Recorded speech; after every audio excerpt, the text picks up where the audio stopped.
the Kentucky Derby was this weekend, and Yeah. that's always a fun race. I'd call it the rich people sport. Would you agree with that, Jake? Oh yeah. I would.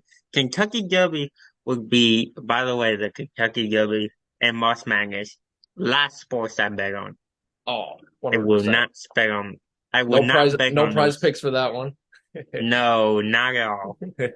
No, that's true. I mean, because college basketball, I think, is an interesting one because the games in the regular season are so predictable, and then it gets the tournament, and all Hmm. that gets thrown out.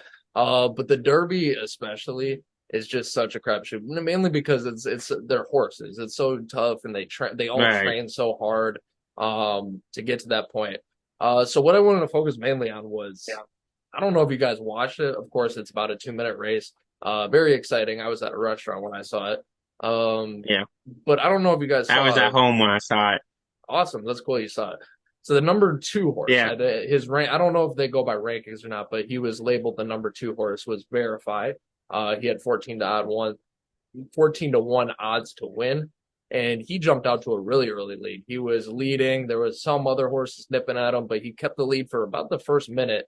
But he fell back, and he didn't just fall back. He fell way back to 16. Keep in mind there was only 18 horses who actually raced, and he finished third to last, and he was in first for the first half minute. And you could see it. You could see all the horses box him out. He fell way back, um, and he went all the way back, which leads to the argument that okay, well, you shouldn't jump out to first. And I used to hear this all the time when I ran in track.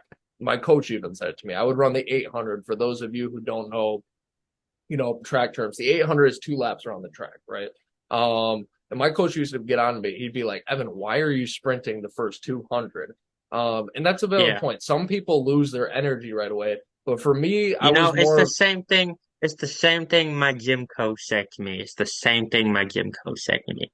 It's not about how you start. It's about how you finish.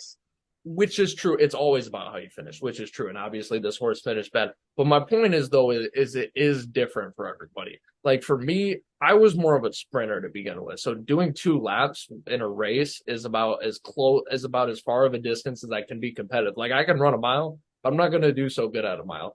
But the 800, Hmm. if I sprint that much as much as like obviously you can't sprint an entire 2 laps, but if you do it as much as you can, then you might be able to. So I would try that, and my coach would pull me over. He's like, Evan, why are you sprinting the first 200? I never fought back, of course. He's my coach. I got to listen to him. But in my head, I wanted to say, Coach, that's how I got to run the race. So I think that's when someone said, look, back to the horse racing with verify, right? You jump out and people say, well, you blew it by jumping out. I think the problem was way more he ran out of gas. If you saw the video, he was like way out and he was just slowing down when all the horses are slowing up. So Jake's right. It is how you start and finish. He had a bad plan, but for some, I don't know. Do you think that would apply to all horses that, or yeah, all horses that if they, they should purposely not start first? I think that sounds a little crazy to me. Well, I mean, I think sometimes it's more like it's better to just like to not like sprint the first 200, sprint the last like so you don't run out of energy in that last leg. I, that kind of makes sense. yeah, and again, everyone has a strategic strategy, but and I guess you could keep with the pack that makes sense. But what if the pack has more energy than your beat? So I think Right. it depends. But anyways, hats off to all the horses who race. But 1 to 16 is like that's like some Atlanta Falcons Super Bowl stuff right there.